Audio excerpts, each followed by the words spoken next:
एखन अहाँ सब सुन रहल छी अमचल म्यूजिक के शानदार प्रस्तुति। डीजे राजा खुशी रिकॉर्डिंग स्टूडियो बलुआहा, बड़ी घरदौड़ चौक। जाई छियो परदेश गे मैयो, देश गे मैयो, छोड़ के अपन देश गे मैयो, देश गे मैयो। जाई छियो परदेश गे मैयो, छोड़ के अपन देश गे मैयो, देश गे मैयो। रना किसे काम नहीं चलेबोगे, हे गे नमारी पनामारी कमेबोगे, उत्तर कोरिया वाली बहुले अइबोगे। हे गे नमारी पनामारी कमेबोगे, उत्तर कोरिया वाली बहुले अइबोगे। खुशी रिकॉर्डिंग स्टूडियो बलुआहा। डीजे राजा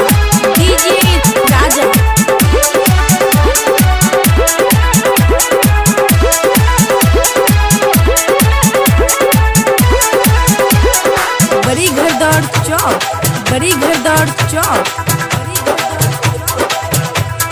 हाँ खाना में बने तो तोहर दिन दोपहर गे, लहसुन प्याज से मालिश दे तो कर गे, मालिश दे तो कर गे, मालिश दे तो कर गे।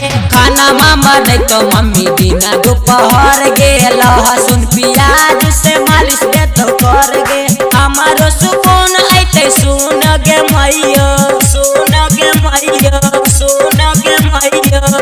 एगो लड़का दे तो गोदी में डालेगे,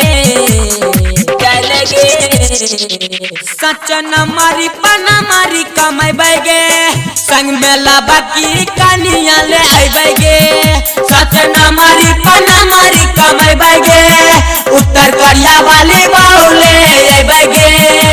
खुशी रिकॉर्डिंग स्टूडियो बलुआहा। डीजे राजा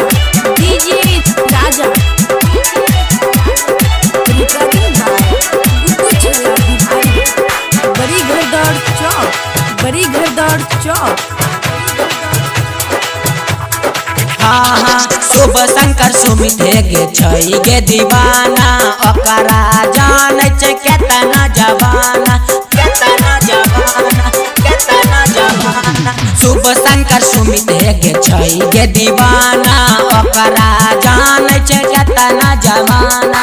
राइटर धर्मेंद्र छै एक नंबर लेखक, नीतीश छत्तीस कुमार रहते बेशक, लेकिन हम नहीं मैयो रही पैबे। हे गे नमारी पनामारी कमेबोगे, संग मेला बाकी कनिया ले अइबोगे। हे गे नमारी पनामारी कमेबोगे, उत्तर कोरिया वाली बहुले अइबोगे। जाई छियो परदेश गे मैयो, छोड़ के अपन देश गे मैयो, देश गे मैयो। पूरा न किसे काम नहीं चलेबोगे, हे गे नमारी पनामारी कमेबोगे, संग मेला बाकी कनिया ले अइबोगे। हे गे नमारी पनामारी कमेबोगे, संग मेला बाकी कनिया ले अइबोगे। सुन ले mummy. Recording by Guddu Chhela Bihari.